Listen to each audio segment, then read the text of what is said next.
Hello and welcome to the Unofficial Controller Podcast, your weekly gaming podcast. Episode 5, Xbox, Wanted Dead or Alive. With me, George, as always joined by Tom. Bill Gates to my rusty iron gates. How's it going, Tom? I'm alright, mate. How are you? Yeah, I'm good. You sound like you got the sniffles. A little bit, yeah, but I'll persevere. It was because I went out of the bunker at the weekend, wasn't it? Ah, you see, you didn't have all that sort of Gear filtered on, air yeah. to breathe, so you ended up getting an illness. And there was me thinking you might have caught it from down the back of the downstairs toilet. Probably. In fact, it's pretty cold down there. In a bunker, There's all ice. toilets. There's ice on the inside of the window. There is, but I've slipped myself another conundrum here. If you live in an underground dwelling, are all your toilets downstairs toilets? Question for the ages. Well, the question for the ages is what you've been playing. I have been playing Days Gone. Ah, me too. Let's hear your thoughts on the said zombie apocalyptic title on Sony's illustrious PlayStation 4 console. So, I picked it up on launch. I'd booked the day out the bunker. Yeah. The night before, sadly, I'd gone and looked at some reviews, which weren't very favourable, but we'll get to that. They were frosty. Because a 7 out of 10, we don't think should be seen as a bad game. No. I mean, listen, look at some of the games that I wheel out. I mean, it was only last week that I gave 24 7 out of 10. Yeah. If you're a fan. And if you ran them side by side, Days Gone and 24, maybe. There's some... You know, everyone thinks that we throw these shows together, but there's little subtle nods in the background there that only the true listeners would pick up on. Yeah, so overall, I don't think it's too bad. I'm not that far into it. I'd probably say 6 or 7 hours now. Well, I'm a bit more ahead of you, but I think you've done more than that. I think you've probably done 10 hours to get to where you are. When we were discussing the story earlier. Okay. Yeah, I do. Yeah. I don't know whether there's a way of clocking your time on it, but I'll have to have a look. I really like the soundtrack, bizarrely. I listened to the title screen, and then I had a look on the PlayStation Music that you can open up from the homepage. Oh, yeah.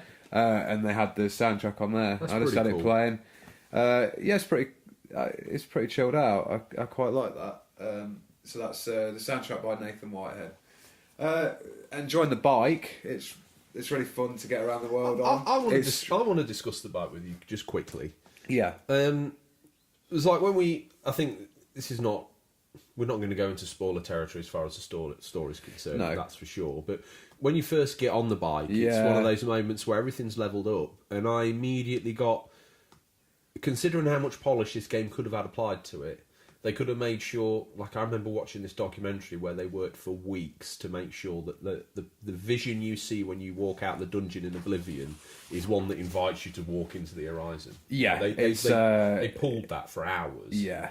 And you get out there and you're just like, wow. Yeah, Can't and wait it to looks explore immediately this. like there's that there and there's this there to go investigate. It immediately pulls you into the world. It puts a little rope around you and brings you forward. Like, my rope around me, bring me forward moments for Days Gone were not that pleasant. The bike was cumbersome. I think it was because the bike's obviously an upgraded one that you work towards, because you end up losing that bike. It's not really spoilers because it's so early in the game.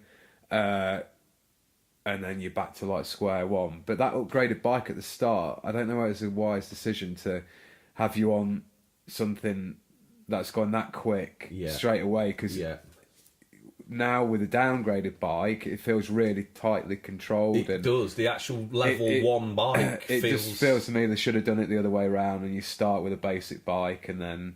I think it would have made that sort of initial welcome to the game world a little bit more pleasant. We talked last week, didn't we, about feeling like the good bad man on the kick-ass bike, and it's not really transpired to be that, has it? I suppose why they had it at the start, to have the upgraded bike, is to show that he's been living in this world for a while and he's made the upgrades. Agreed. He's obviously got some bike mechanic knowledge through his time as a biker back in the day. Days Gone. Seamless. Slick Rick. Some cons, it can feel really clunky at times, and there's some bugs in there that we've seen. I have to admit, there's in a post-Red Dead world where holding X or triangle or whatever it is to interact with something... square to get on the bike feels really weird. That does feel weird. But let's just put that for aside one moment. It's the hold to interact button prompt system was one of the most bizarre but most comfortable ways to get physical in the Red Dead Redemption universe. It made you feel like you were physically interacting with that item. Yeah. The same idea has been rolled into this, probably during its 6-year incubation phase, where it's like, well, I'm going to be this game, but Horizon's come out, so I better put some deep grass for people to get cover in, and look out, Red Dead's holding buttons to interact with these items, and everyone's saying that's bonding me into the world, so we'll better include that. And then these other games have come out, and they've all adopted these bits as they've gone along, and this interaction with the button thing, it feels clumsy. Like in Red Dead, I didn't really feel like it felt clumsy, but in this one, it does. I don't know why. It seems to take ages to actually do anything. You go to hold square to get on the bike, and it's like, come on, and then because the button's there and it's loading round the wheel, yes. like the prompt. Yeah. Sometimes you feel like you don't see it, and you feel like you've clicked it, but you haven't, and then it goes back to the start again. It's very weird. Yeah, or I see it get round to the end and let go, and you haven't actually fully completed it. No, so then you've got to do it again. So that's been something that's sort of... It's had 3 patches since launch already. I know, and I've suffered from a mega bug, unfortunately. And Is that with the audio? Yeah, and something's still not right with the audio. And I read a Reddit about switching exhaust tips around because it changes the volume of the bike. And I think there was a bug attached to that where it changed the volume of the whole world. As I said to you off air, there were times where there was no in-game sounds at all, apart from Deacon St. John's sort of avatar mumblings, grunts and groans as he climbs things. Now, normally in the orchestra of all the music, all the in-game audio for the environment and for the creatures and the baddies around you, it all blends into one seamless thing, and it doesn't sound like he's making that much noise all the time. But when you're playing with no other noise bar Deacon St. John's sort of noise samples from the game, it's very strange. Yeah. Absolute silence, and the zombie or the freaker that you're fighting makes no noise, and all you can hear him like absolute silence everywhere else. Yeah. It's raining and it's lightning, nothing. Yeah, you can hear nothing. It's not really... It's harsh to say, but it's not acceptable for a game that's been in development this long. Yeah. And you've wheeled out 3 patches already. Yeah. It's not really fair on the consumer. I think I don't mind patches and stuff, because back in the day you'd get a game, and if there's a problem with it, that'd be it. Like, there's no updates to fix it. No. So no mercy, no blood. I'm sorry, I can't help you. Well, they had a save glitch on that. I remember sending my cartridge away. Yes, they did, and they replaced it. But the fact that it has had these 3 patches shows they're committed to getting it fixed, but it should have been fixed. They should have delayed it again if needs be. Well, we've summed this up, I think, off air quite succinctly in 2 different sort of ideas. One, if I came to you with a notepad, or if I came to any generic gamer with a notepad and went, what sort of game do you want? Oh, it's got to be open world. All right, yeah, let me write that down. What else do you want in it? Oh, if we could have zombies in it, that'd be great. Okay, yeah, zombies. Yeah, what else are you into? Oh, it'd be really good if we could be like a really bad character, someone with some edge. A biker. Oh, right, a biker. Yeah, no problems. Yeah. And I said to you before, let's wheel in Gordon Ramsay. First of all, he's going to shut the bunker kitchen down. Then he's going to wheel in here and say to you, tell me all your favourite foods. Haribo, steak, that guinea pig pellet that you like that we get you from the garden centre, and all the other favourite things. Now, Bonios, individually, right, you can eat those and enjoy them. But if Gordon Ramsay mixed them up in a pot and served them to you, combined, they wouldn't be very good. Now, the more I play Days Gone, the more I it's very strange, and we've talked about this It's before. the cocktail mixer of the past 2 years of Sony exclusives. And if it had come out 2 years previous to today, other third-party and games it was scheduled to, I think we would be talking about Days Gone through a totally different window. We'd be saying this is Game of the Year contender. It came out. How can Sony have brought out Days Gone and Horizon Zero Dawn at the same time? I think Horizon Zero Dawn plays tighter. Yeah. Having played it this year, within the last 3 months, I'd say it plays tighter. But the more... When you first get a game, and I don't know if this is just me and Tom, but I'm wondering if the listeners feel this as well. When you first get a game, it doesn't feel like a game. It feels like magic. Like the experience. Like the experience. But then over time, the experience disappears, and you start to pick up the formulaic bits which say, hi, I'm an interactive piece of entertainment. I'm a video game. It's like, oh, yeah, of course. When I first get it, I buy way more into the world than it is. Now I didn't even have that to start with. I was going to say, the good thing with Days Gone is my actual sort of like, wow, this experience moment lasted about 10 minutes.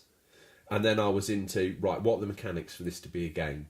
And actually, take the pretense away, it's a good game. Like we said in the opening, 7 out of 10. It's not even a bad score. No.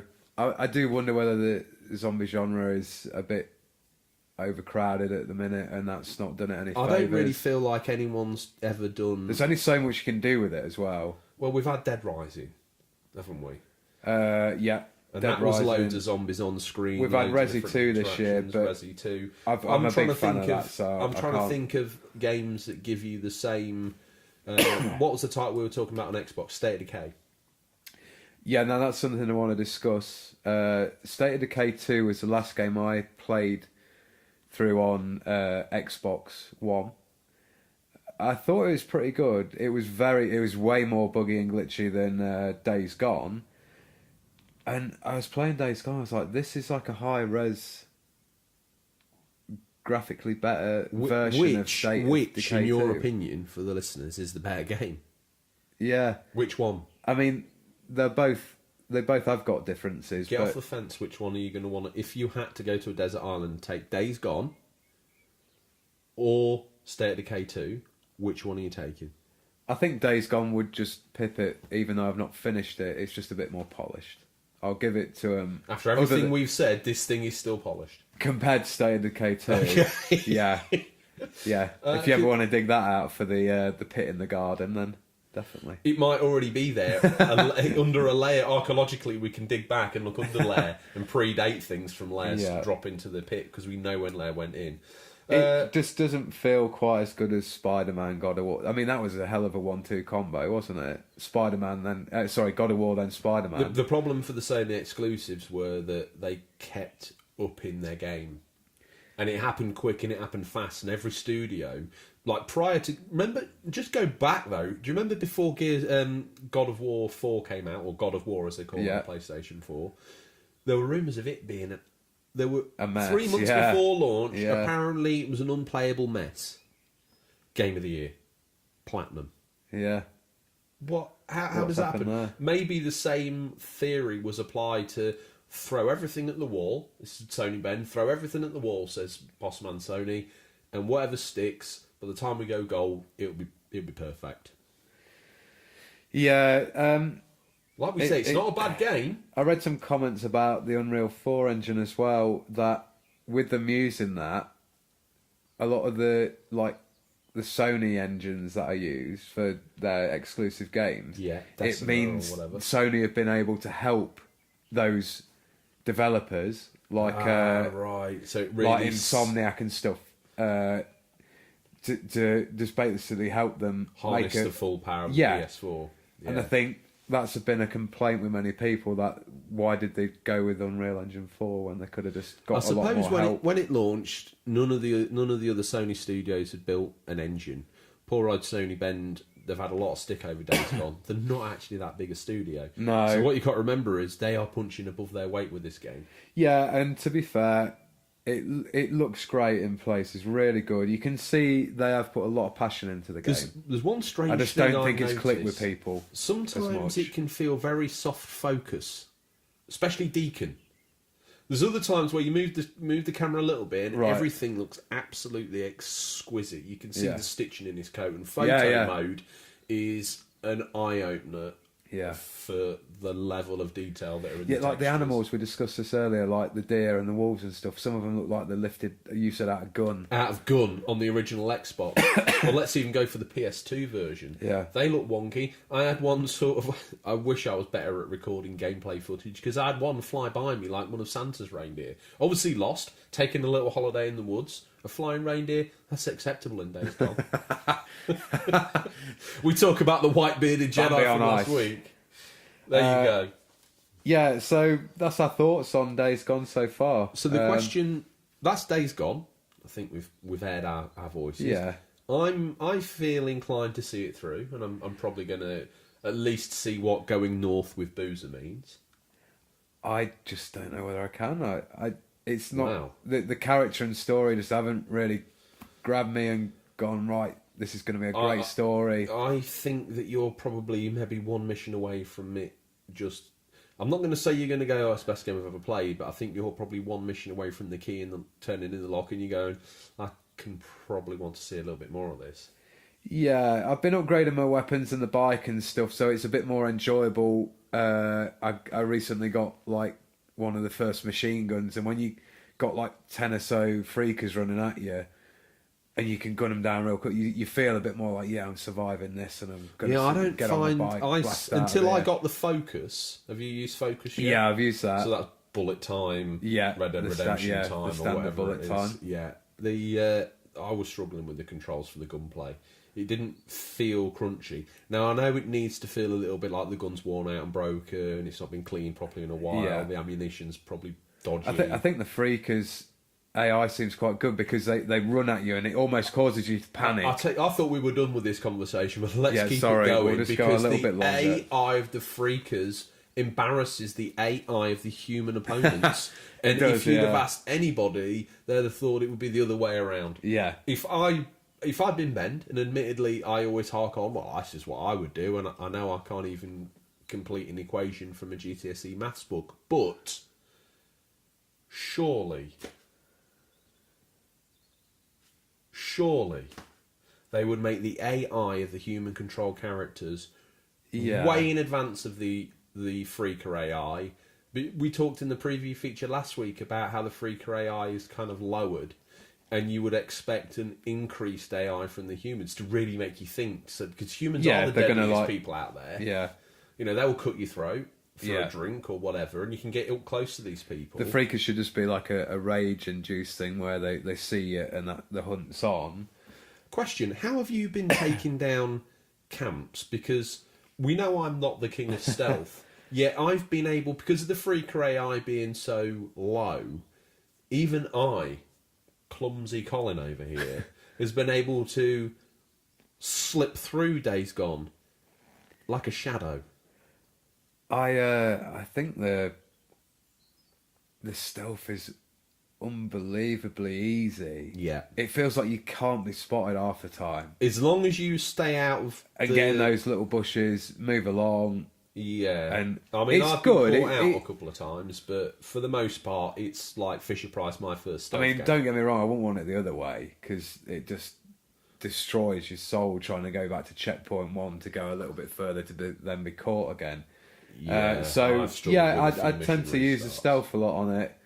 Maybe when we get better upgraded weapons, we're going to just go in there and the sort of insane dart on the you use the one that causes enemies to attack each other. You use I haven't, freaking nest residue. One of the best times, I'd say one of the best times I've had in gaming. We've already listed in all the episodes we've done already all these different ideas. This is not in my top 10 gaming moments, but I had a nice time with it last week. Hiding in a bush, loading up one of those sort of poison freaker darts, firing it at this guy, and he kind of acts exactly as you'd imagine he does. He kind of like hooks up a little bit. Then he like jumped up with a machine gun and independently started taking down single members of his team. And he did that in such a way that made the eye look absolutely incredible. Yeah. He went on the hunt, and the other 10 characters couldn't deal with him. And I watched this unfold, and they were like, they didn't want to fire because it was one of their friends. And then he did, and they were like, oh, what are you doing? And I was like firing back, which I thought was cool. And then another one of the missions that I did enjoy, or this was just like a sandbox moment, is I stumbled across an enemy base, and Deacon St. John sort of pretense is arrival at the base or the area with murderers and rapists. I better make sure they all die. You know, that line. Yeah, it's quite strong, isn't it? Yeah, there's some pretty bad dialogue in the game. I've seen some clips further along as well, and I've just been like, wow, that's like old school Channel 5 movie level of. Well, it kind of maybe is what it's meant to be. Maybe we're missing the beat a little bit. I want to ask you one thing: are we all suckers for hype, us and listeners and everyone else out there? If this had come out and got 9 out of 10, 10 out of 10, would we be hailing it now as the next great exclusive game? Well, I've been there with Horizon. When it came out, everyone was freaking out and telling me what a great game it was, and I got that on launch and thought to myself, I'm not enjoying this. And it took me 2 years to click with that game eventually, and see it. And when all of a sudden it didn't become this great futuristic open world, and I just took it for a game and enjoyed the mechanics of pressing A and the crunchiness of feeling the contact with the enemies and how you move around and do the roll. That's in the end, it was the actual pure gameplay that came through the screen and spoke to me. Like Days Gone's pure gameplay is of a lower echelon than Horizon. Yeah. But there's still a little bit of something there. It's like there's times where I find I'm enjoying myself, and then it's like, something will happen, like a deer will fly by. Yeah. And it's like, Or I had a mission where I had to take down a freaked bear, an infected bear. Right. And it kind of got stuck on a plant pot, so I just pounded it with hand grenades, and it died. And it's moments like that where takes you out of the world, doesn't it? It does, and it's a shame. Do you think we've killed Days Gone? Is it a freaker now, looking for a nest? No, I'm going to stick with it. Deserves its 7 out of 10. I hope people try it. If you maybe want to, some people might want to wait till it's down in price, or until it is fully patched that there aren't the glitches it's got. They're not game breaking. Well, no, I know there's not. Game breaking glitches out there, but I've had no sound, which someone would consider game breaking. Yeah, I don't consider it game breaking. For 50 quid though, some of them are. If you really want to put it out there like that. If you want to put it out there like that, Tom, you've also got to do the ratio of hours spent equals time per hour. Yeah, you're still going to get a better return than you did from Avengers. And I told you Gandalf was in it. Before we kick Days Gone down to the dark cave in which it's going to spend the rest of its days, where it should with all its freaker friends, assembling a horde to ruin your best laid plans of hunting. Have you been playing anything else? I've dived back onto Devil May Cry 5, onto the Bloody Palace, just to see how far I can get. I think I got to like level 20, which is like you then get the first boss out of the main story. Yeah. Died on that. So it's pretty tough, but I'll be trying to persevere with it and get a bit further. Played some Street Fighter 5 with some friends. Not played that in a while. What the hell? First of all, friends in the vault, in the bunker. Yeah. Secondly, you've got the pledge out and you've been and dusted off Street Fighter. Yeah. How did that feel? Yeah, good. It's a real well-made beat 'em up, as you'd expect from the Street Fighter series. When it launched, it didn't have a lot of great press because it was very bare bones. One of those titles where it's launched with what you don't consider a fair package, and it's added DLC characters over the years. I picked it up on PS4 when it was the arcade edition, so it did feel more like a fully fleshed out game. Yeah. But yeah, always a good multiplayer to have. I downloaded the Joker DLC for Smash Bros. You don't know what it is. You don't even like it, but it's free. Yeah, don't know to what get it Persona is, but it's not free. I believe it's $4.99 for our listeners. Oh my goodness, that's more than you get a stage and a character. Is that a fair price? You're the Switch resident. Yeah, it's high quality stuff as well. Before we digress and go any further into the preamble, which is the 24 minutes that we've already gifted the listeners. We're still on the news, right? No, we've not even linked. We haven't even got news. to the news yet. So I think let's draw a line in the sand. Tom, we've scoured the very darkest regions of the internet to bring you the latest stories. Unfortunately, I don't know whether Mum was doing the hoovering and pulled the cord out the back of the modem to the bunker PC, but there's not been much news this week. Tom, first up, what you got for me? Overwatch update. Reinhardt drinks light beer. Whoa, this is something I can get into. Reinhardt the Steinmaster, the devourer of sauerkraut. Are you telling me he drinks light beer? Tell me that light beer hails from Germany. No. Oh. Overwatch's official esports league has partnered with AB InBev, and specifically Bud Light. The first sponsored event will be a fan activation defined by tradable bits as the process of attracting people, whether they be die-hard fans or casual bystanders, to your brand through some sort of experience. At the Dallas Fuel's Bud Light Homestead weekend, Dallas Fuel are a Overwatch competitive team. Just to clue in the unclued like myself.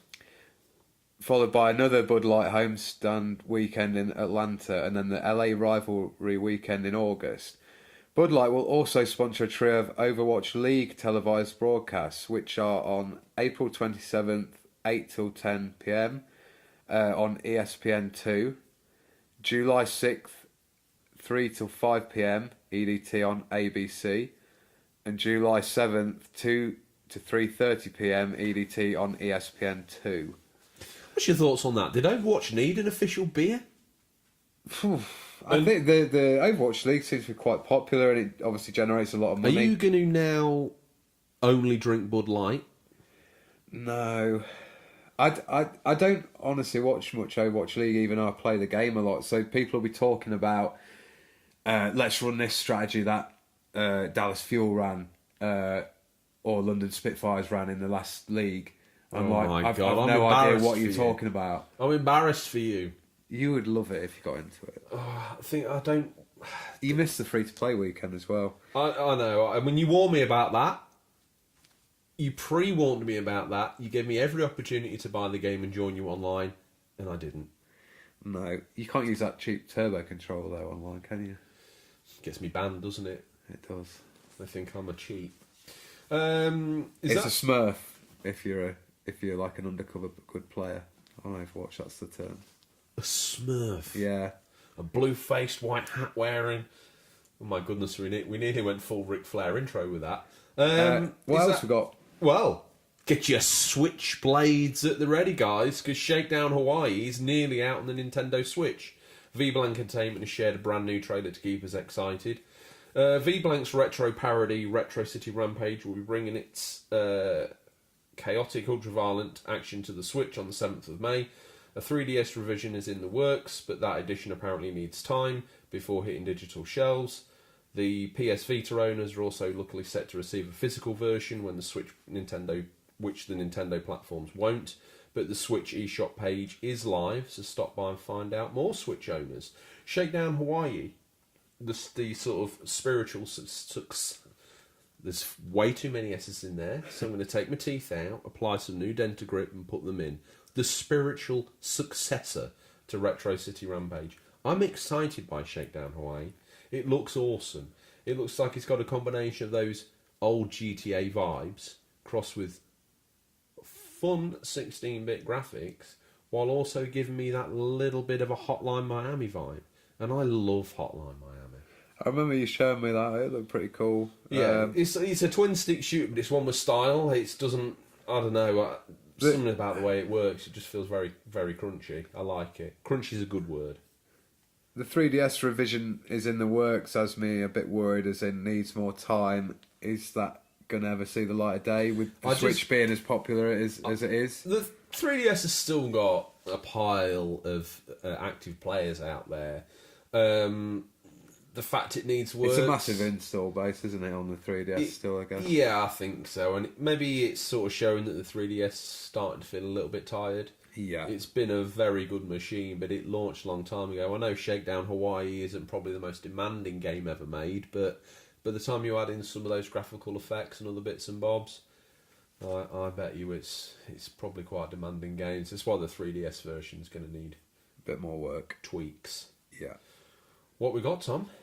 Games, and more games. Games. It's that time of the month again, so we're going to list the Xbox games with gold.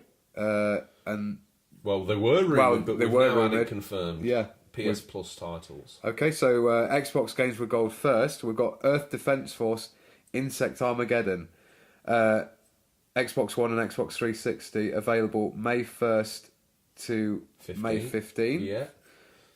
Outcast Second Contact on Xbox One available April 16th to May 15th. Apparently that's a remake of a game from 1999. I didn't know about this, but apparently it's Can't say pretty I've heard of it. No, me neither. The Golf Club 2 featuring PGA Tour Xbox One available May 16th to June 15th. Yeah. And Marooners Xbox One available May 1st to the 31st of May. And that's a party game. And the rumoured PS Plus titles that have now been confirmed: Overcooked and What Remains of Edith Finch. And also a quick note on the PS Plus scenario: our UK listeners is currently 25% off the 12-month package. Yeah, good. Get it while it's hot. Yeah, always worth doing. Gotta wonder. Looking at the Xbox games with gold, some interesting titles there. A little bit more concerned about the PS Plus offering. Yeah. I'm not going to say that either of those titles are isn't it? Quality, but when you've got games in your library like the Order 1886 you could give away for free, why wouldn't you do that? If you're not going to give away Uncharted 4, why not give away Lost Legacy? Yeah. Something to hook the PS fans in. I mean, Sport for Choice on Xbox. Are they better titles? Probably, if you add them all together, probably equal to.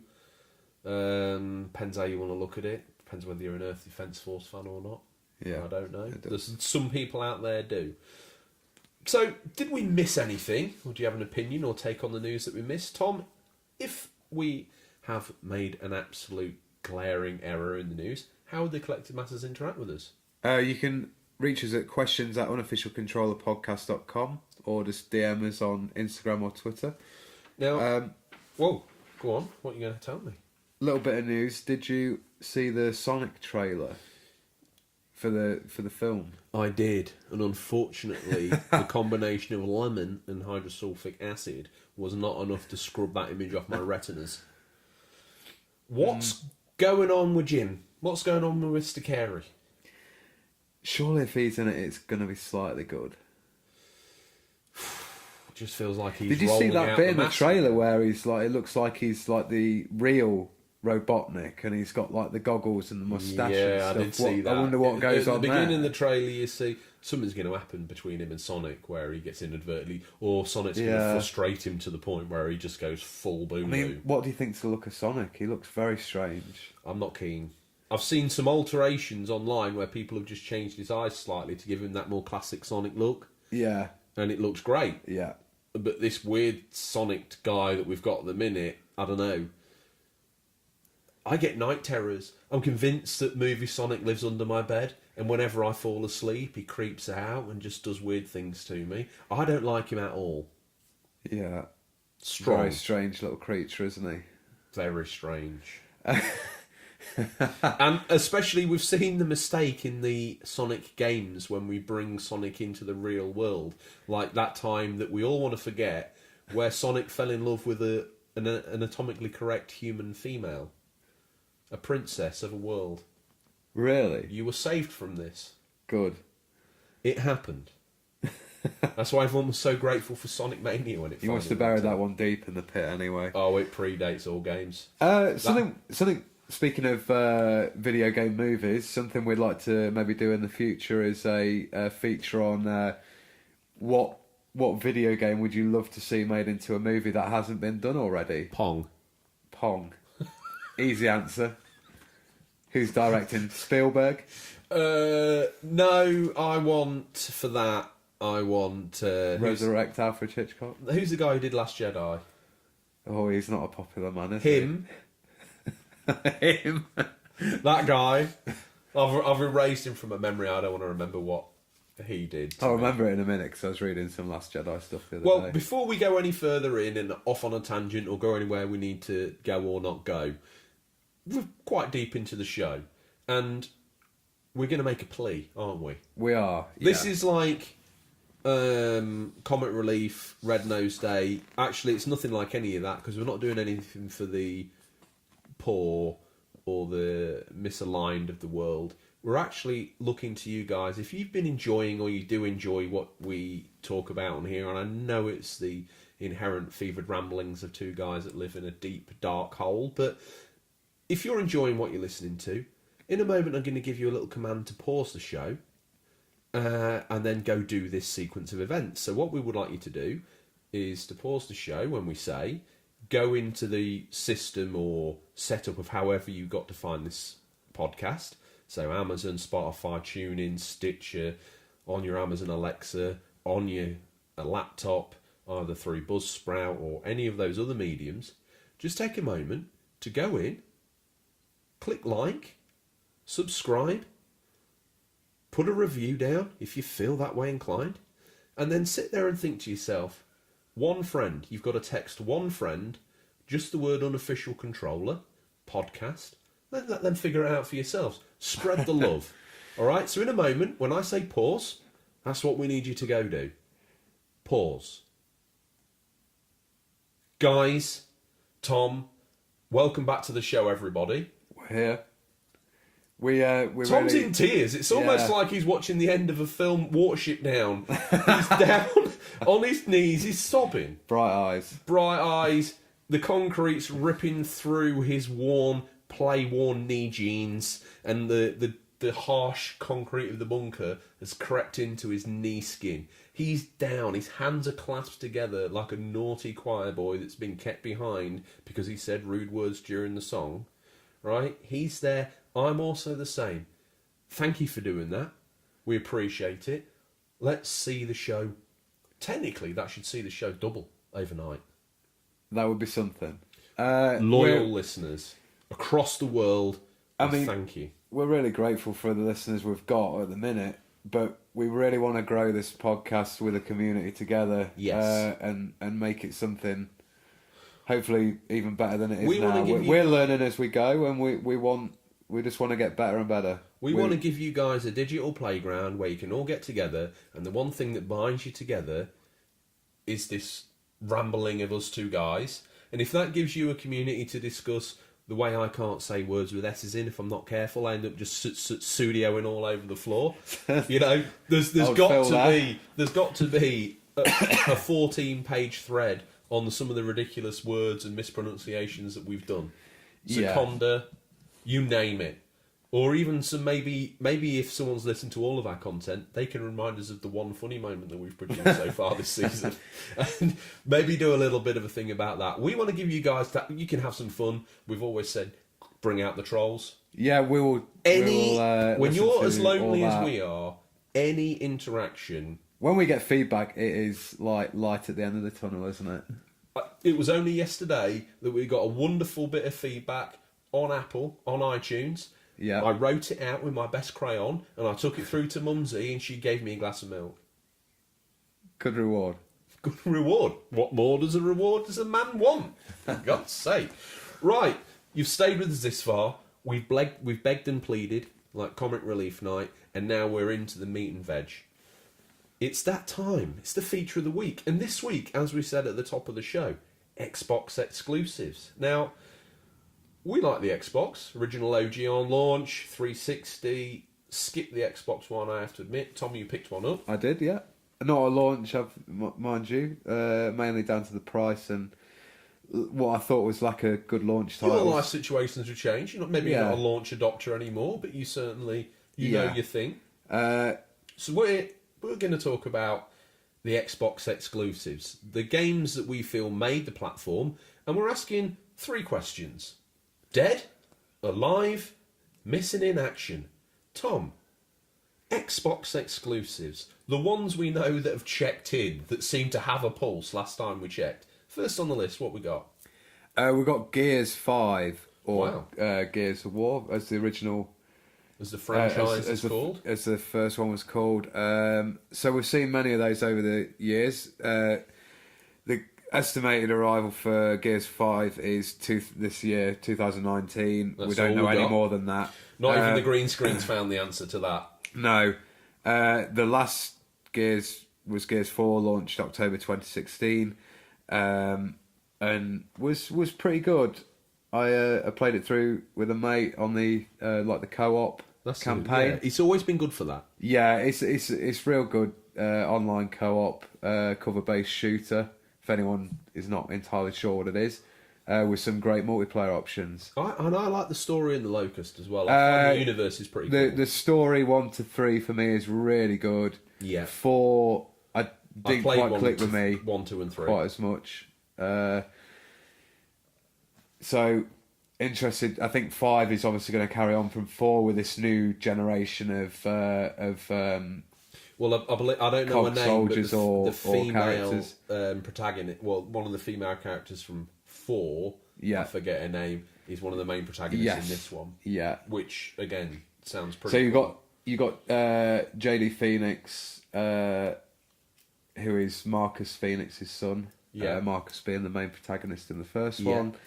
The female character, forgive us, I'm not sure on her name, and I believe there's another guy as well. The woman, whoever it is, it's the woman in the last one that had something going on with the Locust. She had some sort of vibe with them from memory, didn't she? I think she was able to she was somehow linked to Locust. Yeah. There was a story thread there that they're going to pull on to populate. That's what I 5. mean. Like, I remember 1 to 3 way more than I remember 4. Yet I played 4, the most recent. So it says a lot for the stories in 3. Okay, well, on that note, I mean, we haven't seen the first 3. We haven't seen a Gears game since 2016, which fair enough. That's not oversaturation. It's 3 years development time to bolt Gears 5 together. Yeah, that launched in 2006 by Epic and Cliffy B from memory, and it's 2016 was the last time we saw it. So that was 10 years. So that was like a game every 2.5 years. Yeah, I mean, we've talked about this before. Xbox like to stomp the mud hole dry, don't they? I mean, yeah. Poor old. What are we going to be up to Gears 20 before the rest of the franchise? I think my problem with 4 was the fact that I was expecting to see like that massive leap and almost even change the gameplay somewhat, like a la God of War 3 to current God of War. Oh, you really wanted to see like a massive change, yeah. But which they could have done through the medium of his son, because time's moved on. Yeah, weaponry's I changed. think it had kept it fresher, but sometimes people are worried about taking the risk. Like the developers worried, if we change too much, we're just going to alienate the current fan base. There must be as many fans that rock up for like the same, but they don't realise, they're like, oh yeah, I want that game. I want that game to be the same, and everyone it to change. But then, like 2 titles into that game never changing, they're bored. It's that risk the developer always has to roll of like, I don't want to alienate my core fans, but I need to attract more, and I need this game franchise to grow. And it won't grow unless, like in the mid-2000s, whenever a game came out, it had to incorporate some form of QTE. No, not QTE. Extreme sports. Like Kingdom Hearts 2, you've got a skateboard. Yeah. So how I meandered into skateboard and then meandered out again, I'm not sure. But next one on the list, Halo. One of my top 10 games. If you've listened to the top 10 games episode, a real wow moment for me when I got the original Xbox. It was a powerhouse display, wasn't it? I remember going around my mates and it got Xbox at launch. I went for the GameCube. I was looking at Halo going, I wish I owned an Xbox as well.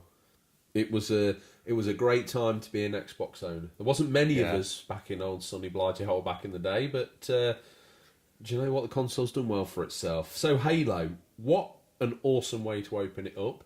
What a great way to show people what the hard drive is capable of, allowing all those different that massive sequences. Controller. You just can't put the Duke down. Mate, the Duke's one of the best controllers ever made. Ever made. You can get those again apparently now. Just because you've got the hands of a 12-year-old girl, it's not my fault. So Halo launched 2001, rumoured or confirmed to be popping its periscope up in 2019 and fully submerging in the back end of the year, I should imagine. Last time we saw the Halo franchise, Halo Wars 2 in March 2017. Tom, forgive me, that doesn't even sound right. I think there's been Master Chief Collection and stuff released on PC. Yep. I played Halo Wars 2 and really enjoyed it. You are the guy for the RTS. If I'm the retro guy you wheeled out last week, from now on, whenever an RTS appears, I'm wheeling you out. Whether it's on PC or Samsung Android phone, you're the guru. Yeah. Halo Wars 2, I hope they probably make a third, because I've really enjoyed both of those. To be fair, I thought 1 was absolutely killer. Yeah. The way that you could zoom in and it was like... And, you could really and see to put an RTS onto a console as well is not an easy thing. And I think they did it really well. Did you get to play Halo Wars 2? Did I play 2? Yeah. Played them both. Oh, right. Played and finished them both, like campaign. Dabbled with the multiplayer, but again, there's a lot more. Dabbled with the multiplayer? Just dip my hand in a little bit. Yeah. There's some great strategy minds out there, so I was probably lacking in some Even of the matches. with your Lord of the Rings training, you still fell short. Oh, what a game. Don't start me. Let's not. We want this to remain specifically Technically, that was an Xbox exclusive. I know it was on PC as well, but technically it was an Xbox exclusive. But thank the heavens I've been able to steer it well off this list, because you've already heard way more about it than you should have. Looking on that list, Tom, it's a game that I like to see. It's a new IP, thankfully. They actually managed to get something out of Rare eventually, and it was Sea of Thieves, launched 20th of March 2018. Current and ongoing, just had an update, another one scheduled to be rammed down the pipes. Yeah, hoisted up the mainsail. We've talked a little bit about this, haven't we, in the podcast before. I played it when it launched because it came with a Games Pass, which we've said before has been a good value for money. That is good value for money. It didn't feel like high quality Rare work. There's so many cool little details in it. I thought you would be quite keen of it because of our long, lengthy discussions about the great naval warfare game we'd always want to make. Yeah, but the thing is, you sold it to me as Black Flag, but done open world to play with your friends. And I finally do my best to get the control of the hand. It's like a Disney's Pirates of the Caribbean ride. It's like watching your nan's VHS copy of the time her and Grandad went to Disneyland and went on the Pirates of the Caribbean ride. It's not even like being on the Pirates of the Caribbean ride. It's Sea of Thieves. Is it Bethesda's Pirates? It's probably, for me, it wasn't what I wanted. I wanted a realistic sim type game. And I know there's elements of like, if you drop the anchor too soon, it wears your ship down, and if you do this and that and the other. But yeah, it's weird how they've got very realistic things like the wind with the sails and the compass and the steering the wheel on the boat. Yeah, is that even the correct? It'll do. They do all that, and then it's got a real cartoony style. I'm which not seems to sell it a bit that. short. Yeah, I'm not offended by that. And if it was done in a slightly different way, I'd find it quite appealing. It's not unlike Wind Waker. It's not unbeautiful to look at, but it just seems to be a right mismatch of stuff. Overall, I think it's a pretty good title, but it's not one for me. And I don't think you've chimed in as being a fan either. No, I just... See, when that came out... Back in the day, Rare were like a massive flagship company of Nintendo. Yeah, but me and you have both dusted off for Rare titles, on the original Xbox and this one. Yeah, but if you could time travel, go back and play them in that time, they would seem amazing. Still. Well, it just feels like they've dropped the ball a bit over the past 10 years. Well, I think I made the rather harsh statement in another one of the podcasts about they haven't made anything good since they made the Avatars. But this was meant to be a fluff piece for Xbox. Let's not be too down on this interesting list of games we've got coming up. Oh, yeah. Some interesting things to talk about. We did skip over Halo Infinite, the future Halo title, which we should probably just drop back to. Well, that was ETA this year, though, isn't it, that one? possibly we'll see what happens at E3, whether we get a reveal, or maybe will it be one of those bridge titles that bridges current Xbox to next gen? You got to be thinking that's what they're... Yeah, I think it's got to be their game plan. What they're going to try and do, I feel, is pull off an Xbox 360. At the minute, they've got nothing to lose. Yeah. So anything that they can do to make Sony look bad and not being for the gamers, they're currently trying to establish. And Sony are doing a cracking job of painting themselves into a corner. Like, here's Overcooked and Evedish Finch. Oh, right, I thought you said that you were taking the other games away so you could offer us better, and this doesn't really feel like it's happened. Yeah. And we've talked before about delisting games. The cross-platform play as well took them a bit to get their head around, the cross-platform play was one of the shrewdest moves by Nintendo and Xbox to put shame on their biggest market competitor. Yeah. I would have done it too. If you can create a talking point about someone not talking and tell everyone about how, oh, hang on a minute, we do let cross-play happen. It is that easy. Come join our platform. If your friend's got a Switch and you've got an Xbox, it's fine. Change friend codes, go home and play that night. It's possible. If you're the kid in the corner of the room who's got the PS4, you're only playing with other PS4 owners. It's a bit like Nintendo and Microsoft have gone, right, Sony, you're not coming to our party at E3, so we're going to talk about you and how bad you are. Let's just roll in a little bit of E3 hype. I didn't realise when we said it in the news last week that Square Enix's timetable announcement for E3 is even more special because they've took Sony's position on the main stage. Really? Yeah. Well, let's hope they've got something good to show. Well, one presumes they have. So we've already talked about how the stage is clear for Microsoft to do something really special. I'm expecting to see... The Halo game. I think we will. I'm expecting to see... Here's Xbox 2, or whatever we're going to call it. Oh, you think we'll see it? Yeah, I reckon it'll be out for Christmas. Do you reckon? Yeah. Huh, maybe. If they released at the same time as PlayStation, at the moment with the way PlayStation's established itself, if you launch at the same time... PlayStation's got this funnel of people that are willing to drop down on PlayStation product. They've won a lot of good favour. Xbox are on the up and up. Remember when they launched the 360? They just pulled the rug from under Sony's feet and said, bring out 360 this Christmas. Yeah. Sony couldn't react quick enough. They were like, we'll be out in a year. Yeah. And in that time, a lot of people who had been sort of bored or sort of frustrated at that current generation of consoles, OG Xbox, PS2 and Cube, that had been around for a time, but the whole games industry had moved on, like, I don't know, a good country mile clear of that. And people were kind of frustrated that all they had at home was PS2. I know me and you were on OG Xbox, and we were kind of like, yeah, it's all right, but feels like we're at the end of an era. And then round that corner, for us, was 360. And it launched, and it was like, wow, this is great. And no one gave PS3 a blink of an eye. Yeah. PS3 launched, it was too expensive, it didn't have any games. Classic failing of a console. If you're too expensive, you don't have any exclusive games, no one's going to buy it. Yeah. I feel Xbox are setting themselves up for a massive announcement at E3 and a slew of decent launch games. They've had that bit of time, haven't they? Like that breathing room of like...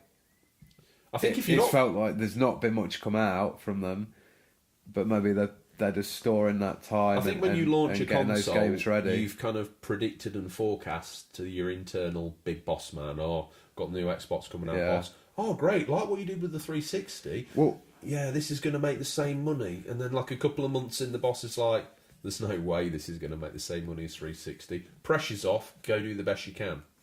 If we look at the Switch and Breath of the Wild, which admittedly launched on Wii U as well, I think we might see a similar Halo Infinite on Xbox One and next gen Xbox launched the only problem where that's time. been an issue, never been an issue before, but it could be an issue now. Xbox One X, it stands as the mastodon, the guy that reaches out to Xbox One vanilla and then reaches over to Xbox 2 I think that might just be brushed under the carpet like a dirty little Mega CD or something. I'll tell you what, one thing I would love to see out of this generation of consoles is how many have Microsoft sold? Of Xbox One X? Yeah, no one knows. No one knows of Xbox One or Xbox One X.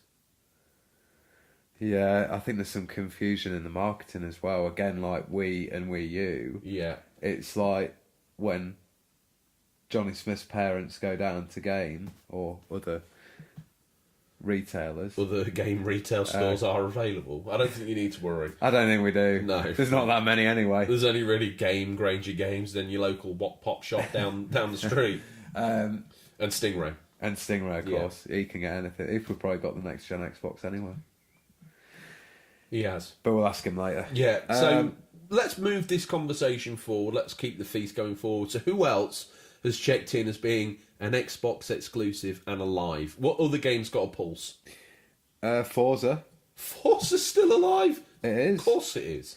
The original Forza launched on 3rd of May 2005. I never realised it was that long ago. A lot of these titles really did start their life off on original Xbox, and I think they're starting to creak a little bit. Yeah, I played Forza Horizon 3 was the last one I played, but Forza Horizon 4 was the last game I've launched. Looked on enviously at the Horizon games. I think they look good. I think that there may be the spiritual nod to PGR that we might be looking for. I remember talking to you about Forza Horizon 3 and telling you how great it was, like that free roam element, and they are really good games. The Forza Motorsport series I've not really dabbled in. That's the one where I've dabbled more. Yeah, and that's more like the simulator. I've had some quality times out of that game. Yeah. Sharing skins, unlocking different cars. Oh, I remember, yeah, the different designs you could do. I used to try and spend ages doing like Ayrton Senna replica, and then we realised you could just go online and get someone else who's far more advanced. Hey, that's all right. All right. Yeah. But, the Forza franchise had that on original Xbox, obviously picked up on 360, the motorsport part of the franchise anyway. Really enjoyed it. I would have been there 3rd of May 2005 for sure. Got that game, thought it was stupendous. I obviously previously owned and played the Gran Turismo franchise, which is it's probably its only equal out there as far as console race sims are concerned. Obviously, we've got Project Cars and other games around there, but as the standalone tentpole we're the racing game of the Xbox franchise, Forza acquits itself really well. Always has done. It's Turn 10 Studios, I believe, is the name of the developer. Their attention to detail's been exquisite. I mean, when they first brought that game out on original Xbox, comparing it to the games on the PS2 and other bits and bobs, you were looking through the glass of the lens into the bulbs of it, and it was a well-developed game. Tight on controls as well. Yeah, crunchy. I was disappointed not to get to play Forza Horizon 4 because I recently sold my Xbox, and it was set in the UK as well, which was even worse because we've always wanted that light open world racer in the UK. I've watched a fair few videos. There's times when I've been impressive. spending money on retro tat and I'm like, do you need Xbox One? Maybe. I think if I got one tomorrow, you'd be all of this PlayStation memorabilia would be hauled out to the pit, and then it'd be an Xbox. It would probably just go into one of the deep storerooms in the bunker with my Sega memorabilia and my Nintendo. It just gets rotated round, doesn't it? Moving swiftly over from Forza to Crackdown. Awesome. That's feedback already? It's got to be, hasn't it? Awesome. That's good. Crackdown. Now, we were there, launch day, 360 for this. The original Crackdown. It's a game that reminds me retrospectively of Infamous on PS3 and PS2 and PS4. But Crackdown was the originator of that. And I believe it, especially Crackdown 1, I thoroughly enjoyed. Thought it was probably one of the best games I've played on 360. We dabbled a lot in that. I remember going through the city, collecting those orbs where you kept increasing the jump, and it was like real addictive. Like you just like, I can get that little bit further now. And there was vehicles as well. I remember you used to go down underground into that like garage bit. You had like a base, like of operations. Yeah, it was a good game. That was. I remember it. I have nothing but fond memories of it. That sort of shaded or heavily outbordered style of the graphics almost comic book style. They were really cool. That tower in the middle of the main city that you could climb up. I mean, this game is a real. It earned the term sandbox. Definitely. It really was. Yeah, and the free running or whatever it is I'm trying to call it. It was pretty much that. Yeah, free running with some really extreme jumping. Yeah, but when you could finally do the jumps and come down and smash down onto the floor. Oh yeah. You could pick a car up and throw it. It's I would say out of the exclusives we've talked about and we're going to talk about, I know the last one wasn't received that well, but I think it's something they could do more with. I mean, with this list here, Gears 5, Halo, Sea of Thieves, Forza, Crackdown, we see these as the alive and kicking exclusive franchises on the Xbox that are still rocking up and turning up on a day in, day out basis. Yeah. But we've got some here that seem to have just gone. Before we get on to the ones that we're going to bury somberly around the back of the bunker next to the lair pit in the graveyard we know as Graveyard for Games, we've got some missing in actions. Now, the first one on that list, Sunset Overdrive. That is, when I first saw that game, I was intrigued, nay hooked. Tom, you've played it? Yeah, I did. I played it, and speaking of games with gold, I got it on that. Really? Yeah. Wow. Again, when you're in second place, you can afford to be a bit more experimental. Yeah. And for sure they have been. Giving away Sunset Overdrive. Big coup, first of all. An inherently Sony developer prior to releasing Sunset Overdrive. Yeah, so they did Ratchet and Clank. Yeah, I think that's Insomniac. They poured effort into Sunset Overdrive. Now we know where they ended up going and producing Sony's Spider-Man on the PlayStation 4. Yeah.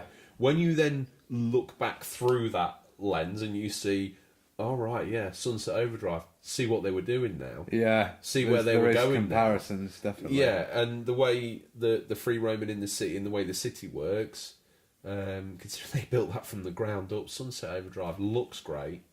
The controls look awesome, and those gameplay routes that, let's face it, when you boil away the experience element of the game, all that remains is satisfying feelings of punching buttons on your controller. Yeah. And Sunset Overdrive, like its PlayStation brother, it ticks those boxes. It's fun to play. It is, yeah. A lot of fun. Do you think that's something that's been missing in, like, Gears? Let's look at the heaviness of this. Gears 5, it's fun to play, but it's pretty heavy at times. As in storyline. Gears 4. Gears 4, yeah, and Gears 5 will be. Yeah. The Gears franchise up to this point is pretty heavy. Yeah. Halo is pretty heavy. Yeah, Sea of Thieves is what I would call a fun title. Forza's very heavy, and Crackdown plays the line quite... Between both. Sunset Overdrive is the first sort of title that's popped up. Its branding was neon colours, exciting, fresh. It popped off the screen. When you see it running, it literally is alive with colour, and the city looks awash with it. It gets rid of that stereotypical, all those games, like we've talked about, like Space Marine shooters, brown, grey, and black. Yeah. And Sunset Overdrive was like the antithesis of this. It was everything that I feel the platform needed. It needed more Sunset Overdrive. Yeah, I think it did need some more titles like that. So we've listed that as MIA because we don't think we're going to see that again, are we? No, will they come back to develop any games for Xbox? We don't know. Well, they're clearly going to be working on a Spider-Man sequel. I think that's where their time's going to be invested. But I mean, that'll take a lot of time. They've got a couple of teams, so they could be they could be invested into making Spider-Man, but then also have a small team preparing concepts, artwork, and other bits and bobs. It might not be over, but we think that it probably is. Yeah. There's another title I'm sad to see. Well, I'm glad it's missing in action, so as a lonely wife during wartime, I can live in hope. But I've got a funny feeling it's not going to take much to nudge this into DOA. What's that? Now, we've both shared some awesome memories of this game. What we got? Fable. The original launched 2004. The last one we saw, in our opinion, minus a very odd card game. Mobile card game. Fable: The Journey, which was on the Kinect. Let's not talk about that. No, we don't want to talk about that. I was a Kinect either. adopter at launch. Every single game I bought for it was terrible. Let's not... Well, Fable 3 was terrible, but we're not going to quite go there. Fable 1 on the original Xbox. I remember... Do we need clothes? Do we need food? Or water? Or potion? Do you remember that guy, the Dungeon Master? Yeah. Your health is low. You need food or potion. It's like, all right, mate, crikey. I know. I can see the red gauge that says I'm very close to death. And led by the great hype master himself, Mr. Peter Molyneux. The lion-headed man. It was going to do things that we knew it never Peter would. Peter Molyneux, 22 Can Dan, as he's known now. For the story about how he one time behind the youth club drank 22 cans of Panda Pop, and he fitted. And after that, he became a games developer. That's where you heard it first. So Fable, when it launched, it was a game like no other. He promised us to be able to plant an acorn and watch it grow to an oak tree during the game. Yeah. And there were bits that he put in, and do you know Fable what? 2 upped it for me a lot, with a lot more of those Fable 1 was a game you didn't have promises. To play to enjoy 2, but 2 did come good on a lot of his promises. Oh, I remember that game where... I'm not even going to say spoilers, because you should have played that game by now. Where you see your character at the end and it spins through his different phases of how he's progressed through the game. Everything that was going on in whatever that was, 2007, I think, when maybe Fable 2 came out, 2008, whenever it was, I can't remember. And having your dog. The dog. Spoilers, dog dies. Oh, well, no, not anymore. Because if you get upset enough on the internet these days, you can change anything you want. The dog undied due to unpopular criticisms. I thought you could choose at the end to bring back one of 3 things. I thought that came in as a patch. I don't know. You could either, I think, bring back your family, have loads of gold, or your dog. Most people are going to go with a dog. Of course they are. It's what you're invested in. Who gives a damn about digital avatars of your children? Couldn't you be like a bit of a player as well and just go and start another family in a town? I think you could, yeah. I think in another town. And then the other one could find out about that one, and then... There were lots of... Are we, like... Is this how Fable 2 got made? Yeah. And then this can happen. Yeah. And then Peter Molyneux... Are we actually remembering the facts, or is this Molyneux's height we're remembering? I think maybe he sits eating a sandwich. I see Peter Molyneux eating like a cheese and onion sandwich. It's wilted a bit. It's 2:00 in the afternoon, and he's hearing developers in his business talk, and he's like, "Wow, is that possible?" He writes it all down. Then he turns around, packs his thermos in his lunch bag, refolds the foil around his cheese and onion sandwich, and heads off to E3, full of this stuff. He is hype train personified. He is the motive power of the hype train. Going on what we might see, I did hear rumours one of Microsoft's big studios was going to work on Fable. We've heard this, haven't we? I think it's too big an IP to let go to the wayside. Let's look through here. Gears has got some... At the moment, I feel like Gears of War franchise has got some good fan support. Yeah. Halo as well. Massive, really. Massive. Halo's going to outstrip Gears unless you tell me otherwise, but as far as I'm concerned, as sort of fan loyalty and hype goes, Gears and Halo have got a following. Gears is slightly behind Halo as far as popularity is concerned. Sea of Thieves has got its own little niche. Yeah. Forza remains ever popular with the Xbox fan community and those that like races, and there's plenty of those out there. It's a big cross-section. Crackdown bombed a little bit with 3, didn't it? It was the days gone of the Xbox, as I've heard many comparisons say this week. Yeah, I think so. So, Fables... You look at those titles, needs that big action RPG. To be honest, it's got enough, even after everything they've done to it, even after all the promises of 2, that would then turn your save game into your hero in 3, none of that actually happened. It was Fable Legends, that game that got canned as well. That was co-op 4-player. Yeah, that could have been... To me, Fable's a one-player game. It should be, yeah. That should be their big tentpole adventure game. Yeah. Yeah. And it's got fan support. It would sell consoles, I think. So it's something that we need to consider. Now, before we move into the section where we're going to talk about our fallen brothers, There's some good news, because Xbox have recognised that their exclusives catalogue is a little bit lacking. And they recruited Obsidian, Ninja Theory, and they're putting a dream team development of people together in their Santa Monica team. Now, the questions I've got are Ninja Theory, Obsidian, and the aforementioned newly assembling Santa Monica team. Are they going to get to work with new IPs? Or are they just going to get given one of the old franchises in the bin that we're going to talk about? It's a question for the listeners as well, if they want to get in touch. And how would they do that? They can reach us at questions@unofficialcontrollerpodcast.com. That tattoo paid off. You made me get it. Yeah, and underneath that, you've got direct Stingrays messages. Drawn you a little birdie. Yeah. Unofficial comps, one. They were meant to be swallows. They look more like Amazons. He only knows how to draw a swallow.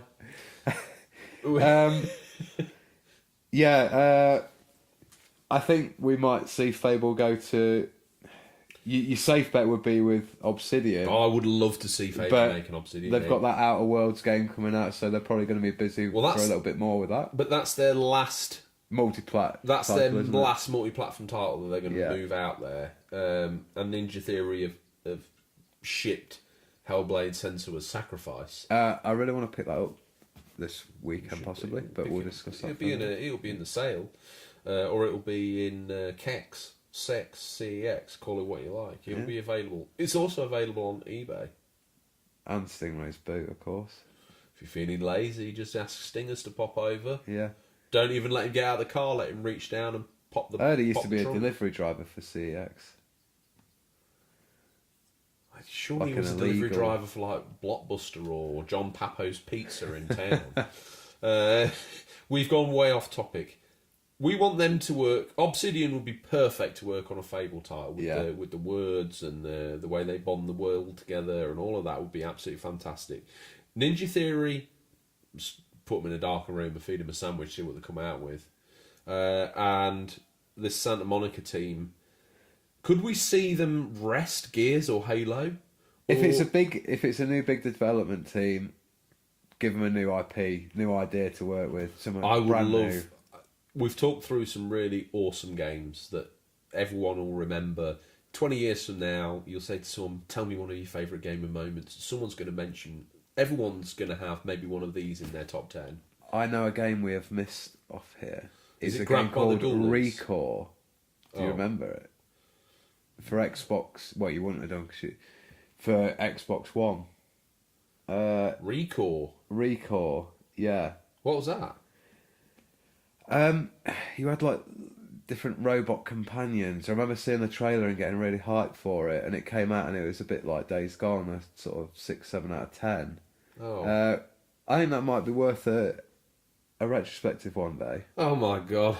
Right, okay, add it to the list. Yeah. The 3-story any listeners played Recore and enjoyed it? Let us know. Now let's just very quickly here, just talk about sad times, Tom. Let's talk about the old franchises. The old franchises, as far as the dark side, as far as we know, have been kicked to the curb. They've been sent off with full military honours. They've been buried at Microsoft Towers in Bill Gates' back garden. But the list of the fallen, and I'm just going to run through it quickly, Tom. Blinks, Perfect Dark, Cameo, Project Gotham Racing, Conquer, Alan Wake, Jade Empire, Crimson Skies, Ninja Gaiden, Shadow Complex, Grabbed by the Ghoulies, Geometry Wars. It sounds like bring me all your waifs and strays. Bring them here to die. That is a graveyard of fairly quality titles. Look, Blinks, you know, when that first came out, everybody needed a franchise platform game. Was it Blinks the Time Sweeper? The Time Sweeper, yeah. Never played it, but looked at an interesting game. It used the hard drive again to enable you to forward and rewind time. Interesting title. Perfect Dark. I mean, there was a time when people would have sold... There was a time when the head of Nintendo or the head of Sony probably would have sold his own mother into slavery to get Perfect Dark secured on their console. Was that a launch title for 360? It was. They Perfect really Dark came Zero. out of the gate with all them titles, didn't they? Cameo. I mean, all these games were meant to be Cube titles, and Microsoft acquired them. Oh, it was, wasn't then it? They were meant to Cameo, come to original Xbox, and that got paused and moved to 360. Conker. He's not the most popular character these days, but there was a time No. where he was quite popular. Here's the one that me and Tom probably mourn the most. Alan Wake. Yeah. As an experience, probably... I didn't mention it in my top 10, but it would have had an honourable mention if we were doing honourable mentions. That was a great game. The soundtrack was incredible. The graphics looked incredible. Again, do I want to dust it off and play it again anytime soon? Probably not, because the memory in my brain is one of such a sumptuous, beautiful game. It was almost... I've described off-air L.A. Noire as like that tall, leggy, sort of Italian-looking woman. She's very like suave. And, oh, yeah. For me, Alan Wake's that calibre of cat. It's a little bit too cool. If you only give it 7, it's because you don't understand it. If you only give it 6, it's because you don't understand what she's trying to tell you. It's advanced conversation. She's talking about the fall of Rome, and the person she's trying to talk to wants to talk to you about what happened in the Beano last week. Alan Wake and L.A. Noire, they're that sophisticated, high society girl that just comes in, sits down, but she knows more about anything than anybody. What a beautiful game. Jade Empire. You'd think if you'd secured the people who had made you all those other good titles and you brought them here and you said, make me a Japanese game, make it awesome, Jade Empire tick those boxes. Yeah, BioWare. BioWare, when they used to make good games. I'm sorry. Savage. I'm sorry. Well, they're one of the EA cull, aren't they? I don't think EA are going to have the patience, to be honest, are they? Another one there, Crimson Skies. I think that was the original Xbox launch title. That has so many fans out there. A return of that, a remaster or a remake of Crimson Skies would sell gangbuster numbers. I'm sure we saw that last year at E3. It's probably happening, all right? It's probably happened. I've probably left the lid off the white spirits in the ventilation room, and it's probably caught up with us. Ninja Gaiden. I mean, there was a time where people would have killed for that. I know it's made other appearances on other consoles, but it was classed as an Xbox exclusive. Shadow Complex, a game that you and I played the wheels off when that came out. Xbox. Like a Metroidvania style, 2D perspective. Good game. Yeah, that was with their like Summer of Arcade thing they used to do. That was... I remember the first Summer of Arcade. It felt like something real new and cool, like the idea of it. Yeah, like a festival. And then I think if you bought all 4 or 5, I think, did you get the last one for free? It was a good deal, I remember, yeah, if you bought all of them. I just remember that whole Summer with Xbox vibe feeling like, you know, I remember... my mind plays tricks on me, but I think they did like bands and music as well, wrapped around probably games. So, yeah. Like a streaming event that you could watch and play through your Xbox dashboard, once they'd abolished the blades, of course. Oh. Also on this list, talking of older franchises, let's take a list of the Fallen. The dashboard blades. Yeah, we'll chuck that on there. It's in, you know, we miss that. Yeah. Don't we? Take Easy, your avatar. simple, stylish. Have you seen it lately? It doesn't look very stylish. Yeah. Tom, we've got a little window of time here. A little window of time. Now, Stingray's on his way. But the fans, the listeners, have reached out to us. Now, when you're out doing your pickups, we're going to ask you on social media, be it Instagram or Twitter, to tag those #Stingrays boot. So when you're out and about doing the charity shop hunts and all that other stuff, we're going to ask you to send us your pickup pictures so we know you can show us, and we're going to read out the best ones online. Now, this week, the listeners have been asking Stingray to do a house call. And he gets around, doesn't he? He gets around. And if we just flick over to using the power of the internet to have a look at... That Nissan Bluebird definitely isn't Lisa, is it? It's... If it is, he's going to have a serious over-mileage charge. And familiar names to the show here, which we expect from the core audience. Chris McClum, as I call him. He must laugh. His name's Chris. I announced it the same way last time as well, but let's call him, because my accent sounds quite hilarious doing this, Chris McClum.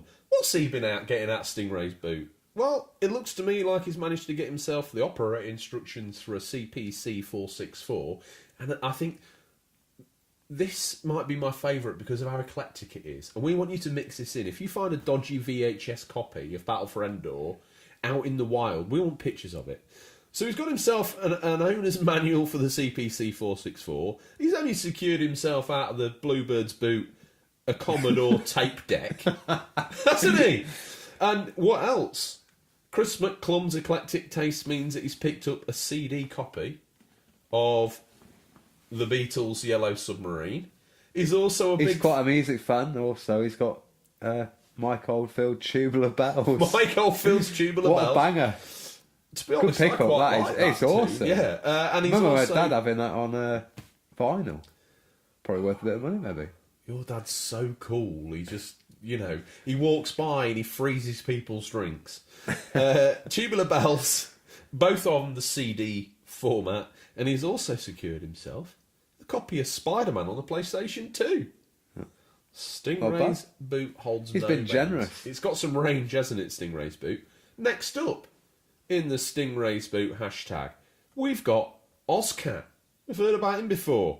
And Tom, it looks to me like he's gone all out for the Shantae collection. Wow. Now, you can look at these for yourself. Hashtag Stingray's boot. The man's finished Shantae. He's only gone and got himself a little bit of a penchant for the game. He's got it here. He's got manual and kart on Game Boy Color. He's got it on the Switch. He's got it on the Vita. He's got it on the PlayStation 4. Hold, fire. He's even got it on the Wii U. The guy doesn't know the Wii U? He's got it on the Wii U. The only this one guy's a true collector. He is. But guess what? The fun doesn't stop there for Ozcat. Look at this eclectic mix. He's obviously a fan of the Scottish, Russian, English agent James Bond Sean Connery. I had that Mario Golf as well. That's a great title. He secured himself James Bond and The Hunt for Red October. He's a fan of the Connery. The only thing that can top that off, Highlander. He's got himself a copy of Yu-Gi-Oh! On the Game Boy Advance. All the other titles that we've mentioned are on the original Game Boy. So he's got Yoshi's Cookie, Toy Story 3 and Ants. And that might be on the colour actually, but he's also gone and got himself a copy of Mario Golf 2. And Ozcat's the man that just doesn't stop. Amongst all of that, he's also got another mix of NES carts, Popeye I can see, a load of GBA games. Ozcat's ratcheting up like a machine. And before we move on, just quickly, Get Switched On has gone and secured himself a copy of Tetris Duel, Crash on the Wii, and just before we wondered if he had gone insane, to support the fact that he hasn't, he's picked up House of the Dead 2 and 3 on the Wii. I can't imagine Crash, Mind Ever Mutant plays well, nor motion control adds anything to that game's environment. There's a discreet yet ever-telling rumble of pebbles flicking up from a loose dirt track road and hitting the back of a very cheaply bought mud flat. It's the double denim wearing. Oh my god. Permed wig sporting, Bluebird driving, the Stingray. He's here. Announced like a sedated Ric Flair can do. The man's had a little too many added in extra, and he's in that happy place between sleep and wake. Tom, it's that time of the week. It's time for a peek in what we affectionately call Stingray's boot. What's nestled between some counterfeit nappies and a dodgy copy of Battle for Endor this week? Guess what? Here's one for the fans to talk about behind our backs. How, for the first time this far into the show, it's the first time I've been able to say that line without stumbling over my own lips. These are the new release highlights for the week April 29th to the 5th of May 2019. Tom's dying in the corner. Mumsy's just a little bit concerned. Stingray's wearing a hypodermic mask so he doesn't contract any of the biological outside air. The outside. Well, he lives in the outside. You sure? Inside air. It's like, what's going on? Listeners, these are out in digital or physical, or will be by the time this podcast's in your feed, but could be region dependent. Tom, I'm going to fall on the sword and kick off. Or do you want to do it to get your mouth warmed up? I'll go for it. This looks like a good title. This was technically going to be my Stingray pick of the week, but I've deferred it. In fact, shall I make it my pick of the week? You can if you wish. Mummy, please, may I have Fell Seal Arbiter's Mark that Tom's going to tell you all about? What's it coming out on, Tom? It's coming out on PC, PS4 and Xbox on April 30th. Ooh. Fell Seal Arbiter's Mark is a tactical RPG, much in the vein of great classics like Final Fantasy Tactics and Tactics Ogre. Tactics Ogre. Good game. It features fully hand-drawn environments and sprites in a 2D isometric perspective, as well as an original score by Jan Morgenstern, composer for Black Sigil Blade of Exiled. You will need to use your strategy and cunning, as well as master a complex class system to conquer the challenging battles ahead of you, unfold a mature story centred around your position as one of the arbiters, an order dedicated to keeping the peace and the balance of power throughout the lands. While many allies with personalities and goals of their own will join your ranks during your adventures, you may find yourself favouring a cherished non-story character due to the ability to fully customise them. By changing the portrait, name, clothes, hats, colour and accessories, every ally is unique.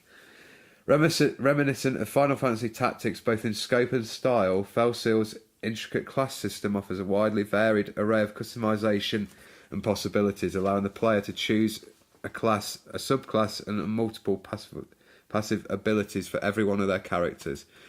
Countless possibilities and combinations are within reach, and crafting your perfect band of combatants is only limited by your imagination and cleverness. Now, I'm excited for that because we haven't seen a game that's in the same genre as Final Fantasy Tactics or Tactics Ogre. Tactics Ogre probably being my preferred one for a long time. If this is laying out this, it's like if I met you for the first time and I introduced myself. Hi mate, I'm Nigel Mansell. Yeah, you know, that guy who's really quick in racing cars. You'd be like, oh, it's interesting. This game introduces itself as being Final Fantasy Tactics. That's lofty praise, and I hope it lives up to it. Now, that was my Mummy, Please May I? But there's another one here, and I'm sort of torn. Unfortunately, I already own this, so we'll go with that first title as being the Mummy. Final Fantasy XII, The Zodiac's Age, coming out this week on Xbox and Switch, April 30th. Return to the world of Ivalice.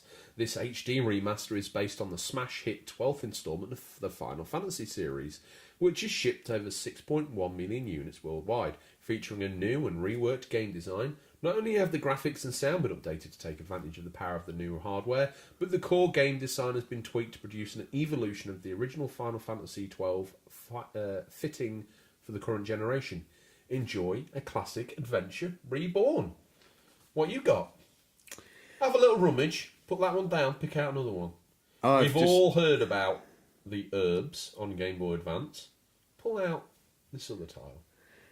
Fade to Silence on PC, PS4, Xbox. Are you going to get behind this one? I don't know. It's THQ Nordic, who like to release a lot of games. Oh God. I'm already concerned.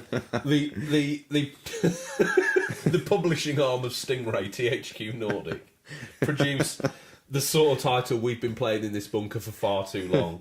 Tell me about Fade to Silence. It's out on April 30th. Knowing Stingray is going to make sure he can make most bang for buck. I guess it's going to come out on every platform available, including Game Boy Advance.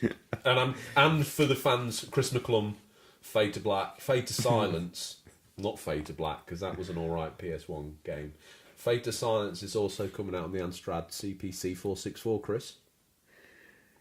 If only. Fade to Silence is a survival RPG set in the cold and deadly world of a post-apocalyptic winter. Never seen that setting before. You take the role of Ash, a natural but tormented leader, exploring a post-apocalyptic frozen wasteland, gathering the resources necessary to establish a refuge for survival. With dwindling supplies, simple tasks like upgrading equipment and collecting materials requiring immediate expedition to scavenge the necessary items.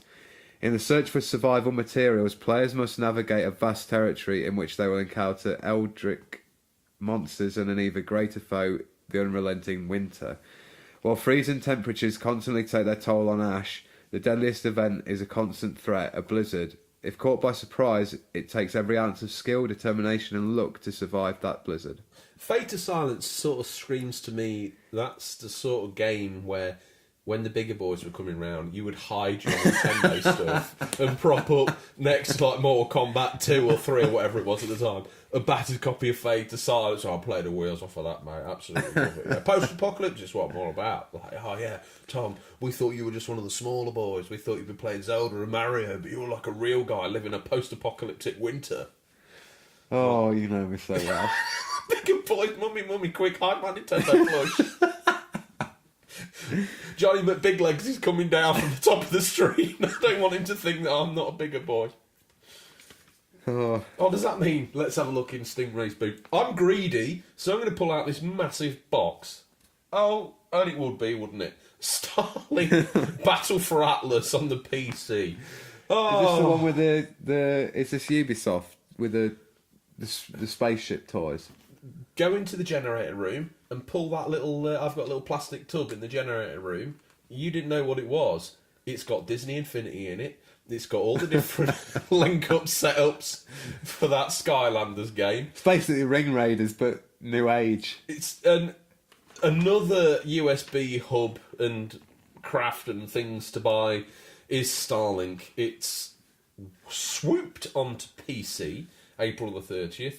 In Starlink Battle for Atlas, lead a group of interstellar pilots as you build your own starship, explore the Atlas star system and battle the vile Grax and his forgotten legion. It includes 4 starships, Zenith, Neptune, Pulse and Lance. I like how that last guy... You sit down for a meal. Listen, boys, Zenith, Neptune, Pulse, Lance. Will you stop flicking peas at your brother Neptune?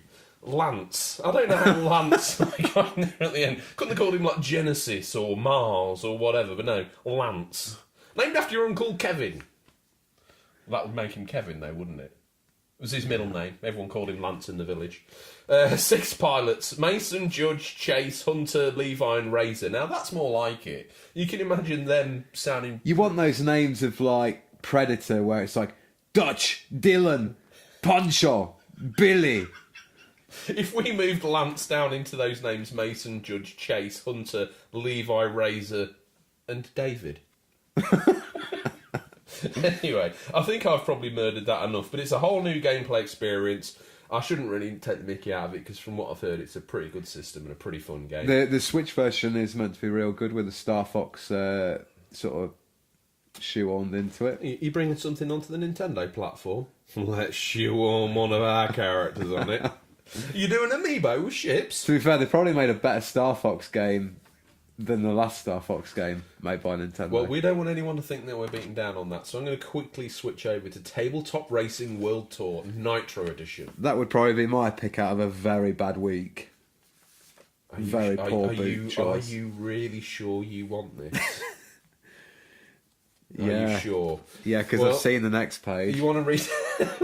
I'm thinking about what you're going to play with for the next week, not just the pain of a 30-second readout. But you take Tabletop Racing World Tour. You go on air and on record to the fans of saying, this is your mummy. May 1st, coming out on the Switch. Get behind the wheel of 16 ultra-cool miniaturised racing cars and engage in combat racing like no other. Master over 30 tabletop racetracks and over 180 events in a bid for glory. Then take the battle online and compete with the best in the world. On Nintendo Switch, you can bring a friend too. Race offline or online with 2 new split-screen game modes. Go head-to-head in split-screen versus battle and take on the AI, or get online with split-screen online. Crush your enemies with 8 cunning power-ups and 6 unique weapon wheels and blast your way to victory. Pint-sized power-up racing has never looked so good or been so much fun. So some of the key features of the game, we've got 2-player split-screen gameplay, both offline and online. 8 players online, that's pretty decent actually. Multiplayer combat racing. 32 tabletop racetracks set in 8 theme locations. 4 circuits per location. 16 cool, fully upgradable, iconic miniature race cars. Over 180 unique race events to challenge your skills, over 25 hours of gameplay. Ooh. 8 cunning power-up weapons designed to attack and slow opponents or protect yourself. 6 unique weapon wheels help you get an edge over your rivals. Funky exclusive breakbeat soundtrack by producer Wes Smith of Juice Recordings. Did you mention the word weapon wheel? Yeah. The fabled weapon wheel. Let me, before I move on, let's just the day's gone. Wheel, the crafting wheel. Please. That feels clunky. Take that away from me. I wanna throw a Molotov. Oh, I selected dagger. Yeah. Well, that's probably enough days gone. Close to the Sun, on the PC, May 2nd. Let's get the case out of Stingray's boot. Let's have a look on the back. Interesting cover art. It's 1897. Deep in international waters, the Helios stands still. Dark clouds loom overhead as unforgiving waves crash against the hull. Colossal effigies of gold, decorated with magnificent finery stretch as far as the eye can see. Born of Nikola Tesla's vision, the Helios serves as a haven for the greatest scientific minds. An unbound utopia for research, independent from state, isolated from the gaze of society, free to push the boundaries of matter and time. Journalist Rose Archer steps aboard the Helios in search of her sister Ada. She quickly discovers not all as it seems. Grand halls stand empty. The stench of rotting flesh lingers in the air. Silence. A single word is painted across the entrance. Quarantine. That actually sounds really good. It sounds a bit like a Bioshock intro. I was going to say, it sounds ace. If Bioshock hadn't already come out. Yeah. Any PC gamers, if you're picking up Close to the Sun on May 2nd, please let us know what it's like. Yeah, I'd like to know what it's like. Yeah, that's piqued our interest a little bit. It's piqued yours. What else has piqued yours? Have a little rummage. What are you going to pull out? Another PC title on May 2nd, Pandemic Express. He's been loading up on these PC titles. Welcome to Pandemic Express, Zombie Escape. We've played a lot of Zombie Escape style mods and wanted to make something standalone and on a large scale. Up to 30 players spawn in a large world. One of them gets randomly infected. That's quite a cool idea. And has to spread the infection, turning everyone into zombies. The human players desperately try to escape on a train through an onslaught of what seems like endless zombie hordes. First standalone zombie mode on a massive scale. Unique co-op experience with ad hoc teams, vehicles, a large open world and a train. So random and a train. Sort of thing I would write. Distinctive art style and game atmosphere. Yeah, it sounds like an interesting idea. I can't quite remember, but something tells me Pandemic Express might be a slightly more budget title. And it might not be working out. It might be HQ in audit. Yeah, I don't know if it's that high praise, but that means, looking at it, we've seen every other thing in Stingray's boot here. We've seen his VHS a million times. The only thing left in the boot here is this. Oh, well, it is. It's Ditto's Swords of Ditto, Mormo's Curse on the Switch, coming out May 2nd. The Swords of Ditto, Mormo's Curse is a compact RPG, action RPG that creates a unique adventure for each new hero of legend in the relentless fight against the evil Mormo. Explore a delightful but dangerous overworld, brave menacing dungeons, and improve your hero in a charming village. During your quest to overcome the evil that plagues the island, unleash the mystical sword of Ditto and grab a co-op friend for an unforgettable adventure filled with delightful characters, extraordinary loot, and heroic battles. Unique adventures linked together. Each adventure becomes its own legend, both distinct for those that came before and after as part of a heroic legacy that binds them together. The deeds, successes and failures of each hero's adventures have implications for those that follow, including the ability to find weapons and recover loot from history's fallen heroes. And that sounds like it's got a roguelike vibe to it. That sounds pretty cool. It's solo and cooperative, weapons, items and stickers, main quest. I probably won't be picking that one up, but you're a Switch owner. How's that sound to you? Okay, yeah, I've seen, again, the the eShop does tend to get flooded with titles, and you can miss so much. It's a common complaint I'm hearing that it's starting to fill up with a lot of race to the bottom there's some good stuff on there, but then it sometimes is buried beneath just so many other titles. Tom, I'm sure there's enough gold underneath this bunker for me and you both to retire, but digging it, refining it, and getting it out is no guarantee of rich and wealth. Yeah, it's hard to. I think it is hard for I think a lot of the online digital stores tend to become so... It's like when you look on your phone, when you go in the App Store, there's so much noise, you can't work out what's good. Anyway, moving on. Tom, what are you looking at playing next week? I reckon I'm going to pick up Hellblade: Senua's Sacrifice. Probably on the PS4 if it's a bit cheaper than the Switch version. So we're going to don full hazmat gear, pick up your copy of Days Gone with the bio tongs. We're trading it in. I'm keeping mine. I might trade mine. Oh right, you're going to trade it. You're going to take that chance to death and turn it into a fighting chance to live. I see what you've done there. I thought you were going to just wheel it around the back and throw it in the pit, but instead no, he's going to give its life to Stingray for return of something else. Maybe someone will pick it up and go, that's really good. To be fair, I'd imagine Days Gone would be a straight... You were definitely going to walk out that shop with Hellblade. Oh, yeah. Definitely. Stingrays, or I might just have a look on the digital store. And you've still got something in your pile of shame that you bought in the last digital sale. The Order. You won't let me forget that. Oh, like I will. I will never will. 30 years from now. The day you play Overwatch, so we'll finish The Order. You're missing out. Not me. I know. What am I going to play? Probably deserves more. I'm going to play a bit more Days Gone. I think it deserves it. I think now I'm getting into it as a game, an actual game, not an experience. Yeah. It's certainly, compared to some of the tosh I've been playing, 24, Lair, Days Gone, there's one way of improving your experience with Days Gone. Play something terrible, then play Days Gone. Feels like a masterpiece.